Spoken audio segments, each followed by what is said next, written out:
Okay, so here I've made a spreadsheet about drug money in America. In Excel, pretty simple sheet. I've got everything linked together so we could take a look at, based on the average cash value per sale of narcotics in our country, what it would mean to the potential of a command structure here, how many persons, and as well as, what the just some sales would look like, if you had um, direct sellers handling 25 sales of narcotics per day at a given price that you change, what it would mean for how many of those sellers you'd have in this country and what their daily value, monthly, and yearly value would be each.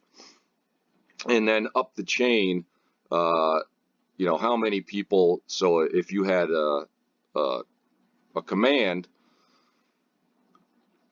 that had this chain below them handling these numbers of sales, what it would look like. So in this case, if you had an average cash sale for narcotics in America at $40, then if you had criminals handling 100,000 sales at the top with this structure below them, which I think is fairly accurate or close enough to be able to utilize, then you'd have 77 command criminals. You'd have about 765 criminal bosses. You'd have about 7,654 organization criminals. You'd have criminal mid-sellers, about 30,000, and you'd have about 300,000 direct sellers. So all the formulas are in here. So let's just take this daily sales of one of the command criminals, one of the 77 that would be handling 100,000 sales, in order to have $40 per sale out of $109 billion per year of international narcotic sales on American soil, as reported by USA, United States of America official releases from Department of Justice and DEA and FBI. That's the information that they have right now. And here you just put a cash amount in the cell of D4 here that's in yellow, and the table will calculate the information. I don't know why I can't get that comment to show the whole thing, but okay, so let's change this value. We'll say instead of $40 per sale, it's 25. Okay, enter. Now everything changes, so you can see how the breakdown would be of the actual drug sales per year, number of sales being made. So in this case, if we take that 109 billion and say on average $25 per sale to the end user customers, which could be accurate, it's somewhere probably between $20 and $75 for the average, per sale to the end users of drugs. So that would mean there's 4 billion, 3 million, and 60 sales per year. If it was $25 per sale, there'd be 12 million direct sellers.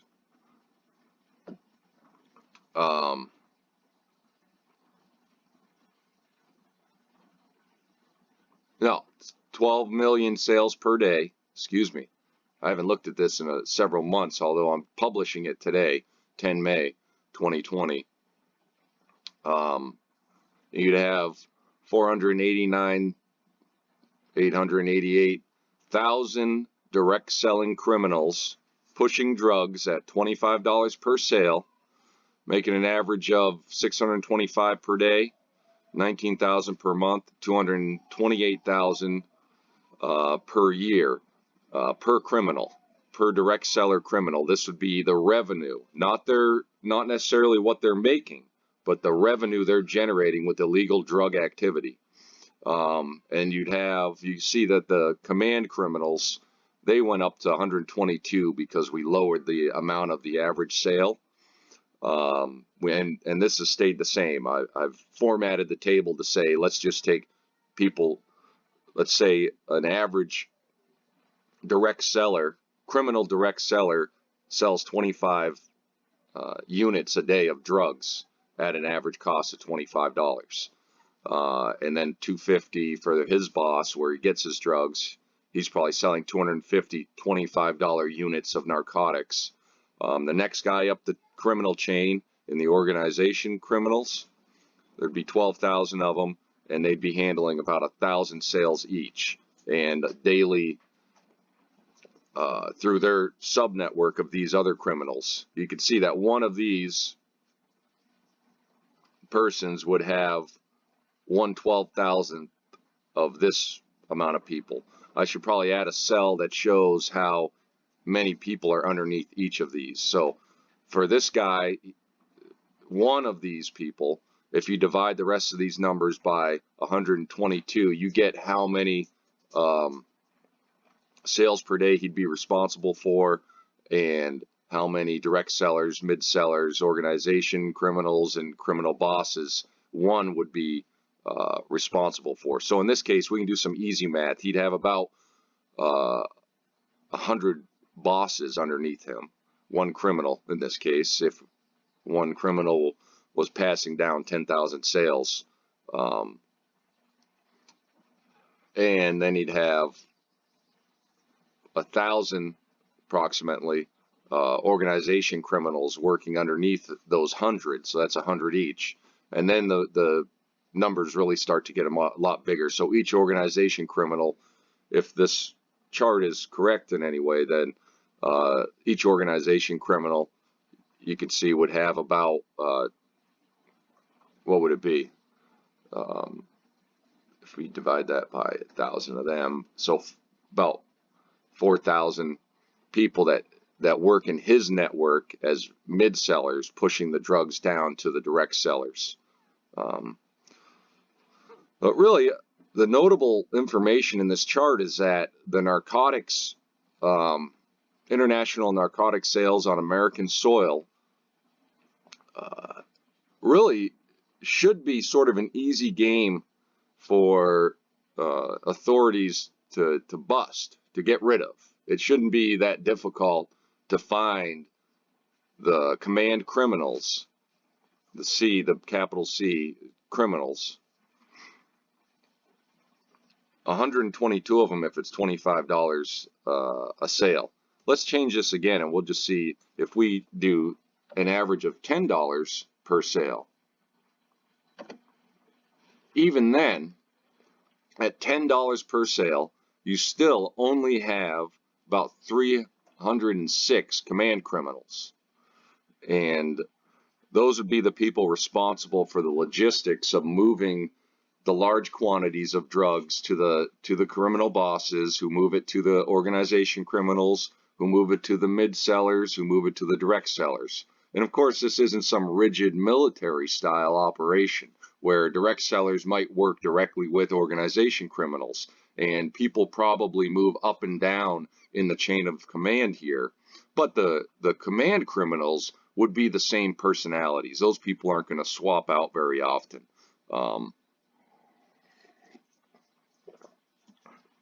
Now, I'd rather put in here, I just want to drop that average sale value down to say, even at that number, at 10, at the very low street cost, direct sales per unit cost, you don't have that many command criminals. And I'm not trying to be disrespectful to any law enforcement or anything, because I think what's going on is it happens similar to what we did in Afghanistan, with military intelligence, where we actually had the cell phone numbers and listened to the conversations of criminals. Let's put this number up to $60.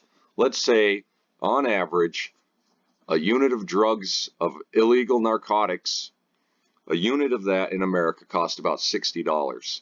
So in this case, you'd have 51 command criminals, and on a daily average, they'd have, you know, $6 million of revenues for drugs going through each of the 51 individuals, and a total daily sales value of 255 million.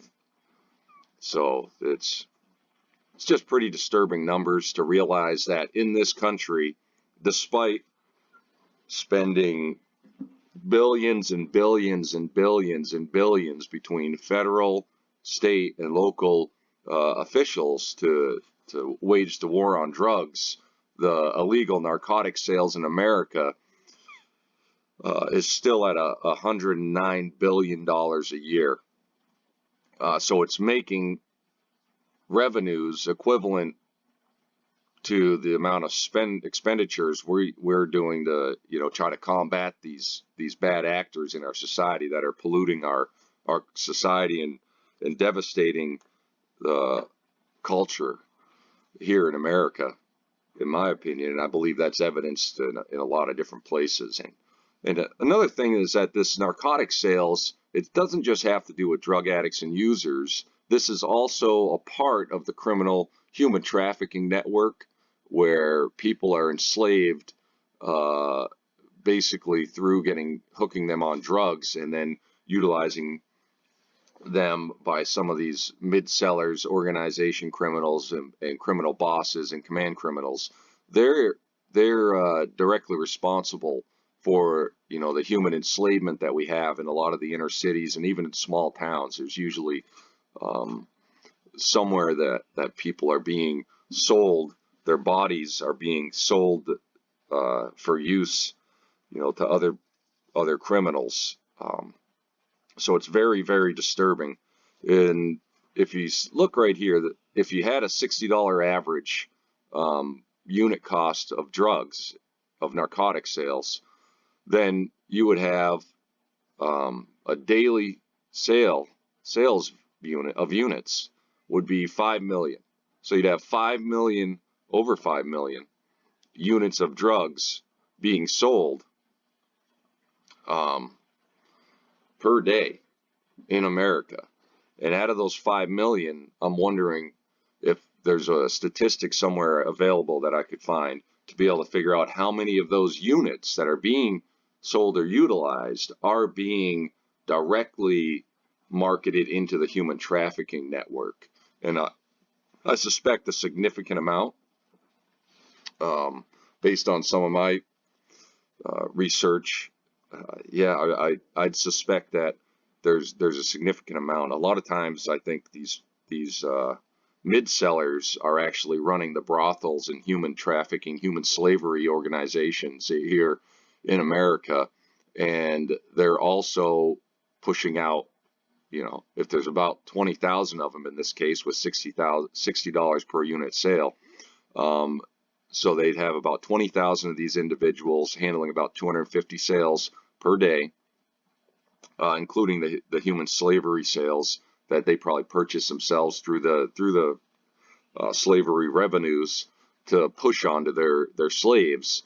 And just in the drug portion, they'd have a $15,000 a day revenue, and then you'd have to put on top of that the illegal human slavery operations that have been allowed to continue operation here in America. Very unfortunate set of circumstances, and it seems like it's a significant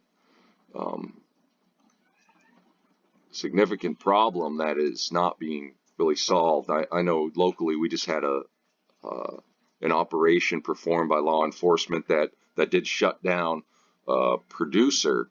So I'm not sure if the DEA and FBI and DOJ reported cash value for narcotic sales in America per year includes homemade type substances, which is a growing problem. So I'm hoping that this is an all-inclusive number, where this is really the buck stops here. This is all of the drugs being sold in this country, but I'm not sure. It is reported as narcotics, which manufactured drugs are narcotics. So I'm thinking that this would count, but of course, it's international, so I'm not sure if this would count those homegrown ones, which then the problem would be even bigger than this in that case. Let's put a different value in here and just see what happens to the table. What we're going to do is go ahead and put $30 per average sale and see what we get. Okay. Now we can see if there was $30 per unit of drugs sold on average, we would have 10 million sales per day happening through this network with a total cash value of $510 million per day. Really amazing. That is just a huge amount of cash currency being moved around in the economy, and I find it a bit difficult to believe that we can't figure out where, when, who, the 5 W's. I'm not saying them right. The journalistic base for doing anything: who, what, where, why, when, and how. I'm just amazed that with that much money flowing around with this few of individual, these are not a lot of people. I'm currently unable to get my screen capture to show different apps at the same time, or I'd go ahead and show you, but maybe we can't. Let's just make this cell. We'll go equals this cell, and then we're going to divide that. So we do a /, okay, by the population in America, which is about 328 million. So we'll go 330. 330. 1, 2, 3. 1, 2, 3. That's 330 million people. And let's see what percentage of the population our direct sellers are, to kind of give us an idea of what percentage we'd be looking to bust. Okay, they're telling me I've got an error. No, they let me do it. Okay, so it came up. Here's your percentage. We'll just make sure this is set up correctly, and I'm going to add a little symbol here for the percentage. Okay, so that's the percentage of the population, and we'll go ahead and just finish it off.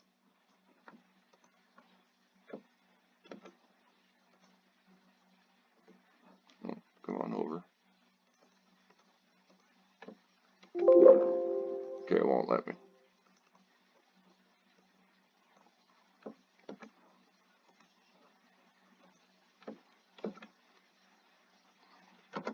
All right, there we go.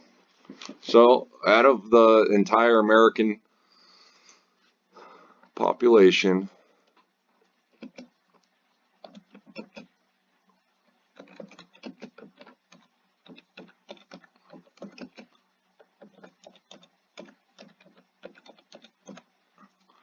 okay, so it's a fraction of a percentage. You're talking 0.99873% of our population are not criminal direct sellers.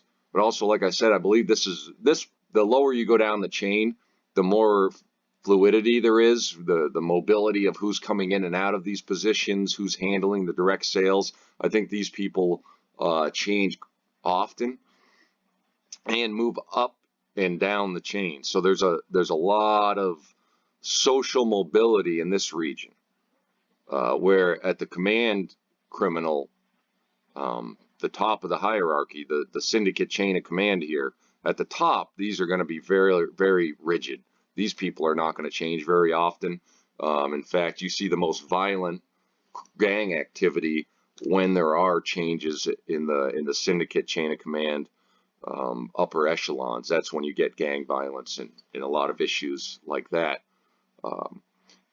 Hopefully I can get my screen capture videos to do multiple apps at once, and then we'd be able to take a look at this stuff with a couple of other charts and pull up the reference information. But This is a chart that I made a little while ago, and I just modified it this morning when I got up. It's Sunday, May 10th, and what I did is went ahead and just made it a little bit clearer of what's going on in the chart. You know, I had to add some notes like for what these sales are. They're a daily sale of narcotics per the unit up here on American soil.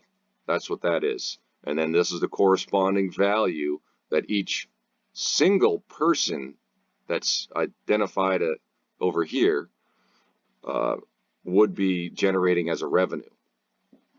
And then these people, this would be the amount of people in the chain of command given this set of circumstances, that there's 25 sales handled at one level, 250 handled at the next level up the pyramid. So he'd have, you know, 10 people underneath him. Yeah, that's how it goes. So you can look and see. Anyway, happy Sunday. Kind of went a little bit long on this video. It's going to have to go up on YouTube because I cannot post directly to my blog. Unfortunately, I'm going to be looking into getting a different website where I can post directly and I can avoid having to use YouTube, just because I don't want to support a platform that actually is sort of civilly criminalizing free speech. You know, if you speak freely in a matter about a matter that they don't want you to on the YouTube platform, then they will go ahead and remove your content. Now, don't get me wrong, for criminal activity, I believe it's very important that we remove criminal content, and it's not appropriate for exposure, you know, to be able to have that floating around. So criminal content should be removed, yes. That would be an appropriate thing to do, just like we do not put criminal things in our newspapers. I believe right now we are putting criminal things on our advertisements, and a good example of that is back in the 70s or 80s, maybe it was. What they did is they changed the advertising laws and said, okay, you can no longer advertise for cigarettes and alcohol, which are legal, but you can now start advertising for prescription drugs. And after that time, we saw the spike in prescription drugs and prescription drug costs, medical costs. The same thing with insurance providers. So that should be a illegal advertisement to push a product onto people that really, if they want it or need it, they can go out and find it on their own. Advertising should be about products and services that are quality of life based. And I don't see, you know, insurance right now doesn't function as a quality of life based operation. What it actually does is functions as a monopoly that boxes people in. It's a set of regulations that's added into the society without any legal footing. So when an insurance company makes requirements for getting property insurance, and property insurance is made a requirement by law, what they've done is sort of created this jeopardy justice through private organizations who are in business for profit. So that's really a huge risk for society, and maybe we'll do a video on that just by itself, because members of society, citizens and businesses, are only answerable to the justice system established by the Constitution and not to the regulations established by private businesses if they're forced into interactions with private businesses. Okay, well, let's wrap this video up. It went a bit longer than I wanted, but I just want to get this out here. Let's change these numbers and just finish it off with that. We'll say 100. Let's say it's $100 average cash sale for the direct users of drugs made by these direct criminal sellers, and see what it does to our table here. Oh, it changed it. Look at that. This would be a very, very easy criminal network, I believe, to investigate and to find out who they are. So it'd be excellent if the average cash sale value per unit of narcotics in this country was $100, because then you'd only have 31 command criminals. In this case, if we had command criminals handling 100,000 sales each per day on American soil. So that'd be 31 people. You could have a very easy time. Well, and you see that since our direct sellers went down because our cost per unit went up, and the amount stays the same. That's the cash value reported by our officials. Now you're down to 0.9997% of the population that you would have to investigate and take out of commission, take out of action. So even if this had a fluid rate of, say, 60%, which would be huge, you'd still only have about 70,000 persons coming in and out of the direct seller positions. And so I believe that'd be manageable as well. But, okay, we're going to end this video now. Thank you. Happy Sunday. Have a great day.